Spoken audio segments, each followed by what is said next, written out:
Good morning, everybody. This is our daily agenda for May 17th.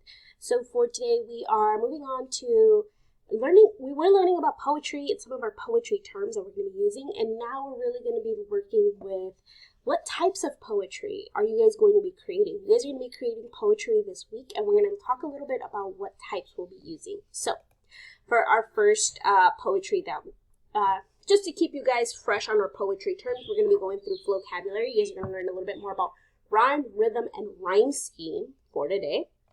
And then we are going to head straight into the poems you guys are going to be writing.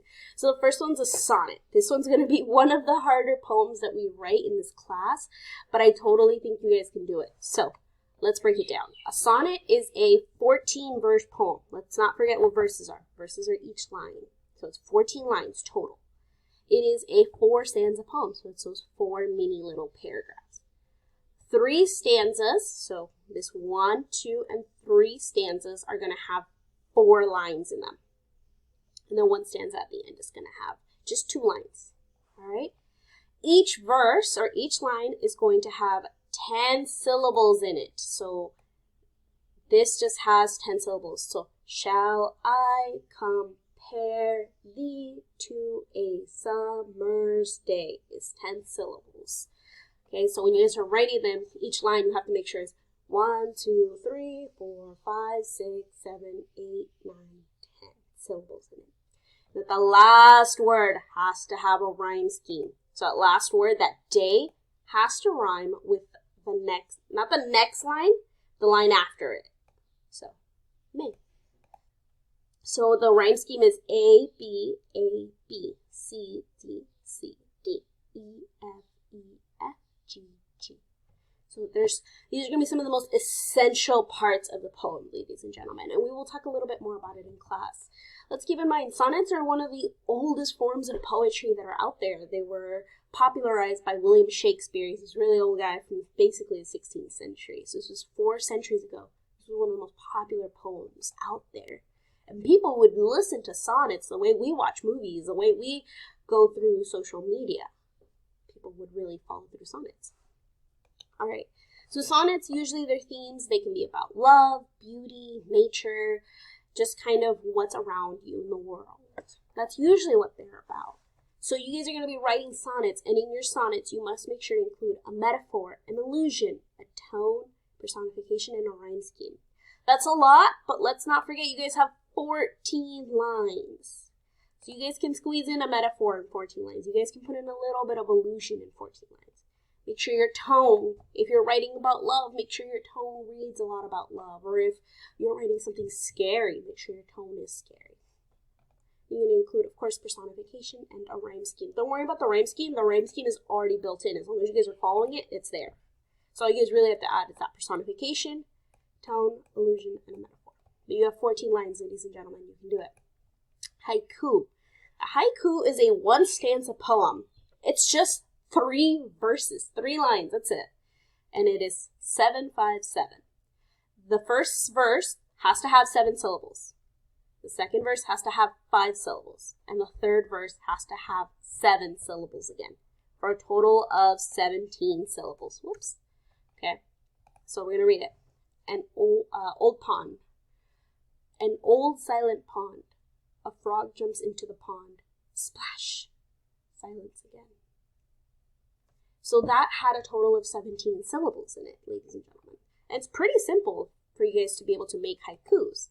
So because of that, in your haikus, you must include a little bit of alliteration. So remember, that's 2 words that start with the same sound at least. So out of all of these syllables, 2 of these words just have to have the same sound. So instead of an old silent pond, an antique silent pond, an antique. It's that same sound. There you go. There's your alliteration. 1 simile. So comparing something using like or as. Again, you guys can do it. You guys are really good. Usually haikus are about day-to-day life, so tying your shoelaces, a frog jumping into a pond, nature, beauty, just these vivid images of life, something you can see. If I could see your frustration with your homework, if I could see your dog eating your homework, those are some of those vivid images or that day-to-day life. So that's haikus. Free verse. Free verse does not have a structure.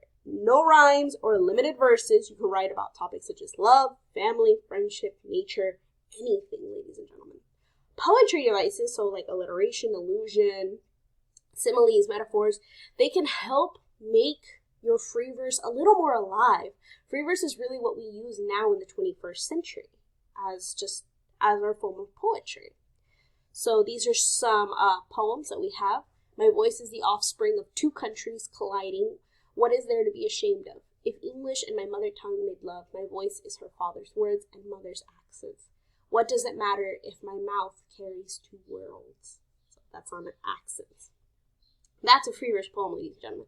There is no rhyme, there is no structure, there is no rhythm. Compared to a sonnet, it doesn't have those normal techniques. Risk by Anais Nin. And then the day came when the risk to remain tight in a bud was more painful than the risk it took to blossom. No rhyme anywhere, ladies and gentlemen. No syllables to be counted. It's just a poem. So for your free verse, I do want to make sure that we are sticking to some guidelines. So for your free verse, you should have some sort of extended metaphor. Both of these poems actually have an extended metaphor. This one is extended metaphors about being a bud, being a flower, about blossoming. The accent is about, of course, an accent. She has it in every single line. So your poem should include an extended metaphor. You need more than one stanza, ladies and gentlemen. Let's be honest. I know these ones, it looks like it's really small. I want more than one. You guys can write way more than one stanza. Rhythm. So it needs to have some sort of rhythm. So, to me, my friend, you never can be old. Remember that rhythm, that heartbeat, okay? I want one line of rhythm, one verse of rhythm. I'm going to write that down so I don't forget. Okay. One verse. Allusion. You need to have at least allusion. One stanza out with 4 verses. So your allusion is, remember you guys, when you're talking about, you're referring to something outside. So refer to something in the real world. You guys are going to be writing about yourselves. I'm sure the allusions will come naturally. And hyperbole. So hyperbole is, remember, an exaggeration. So in your free verse, when you guys are writing about whatever you write about, you're going to need to make sure you have exaggeration.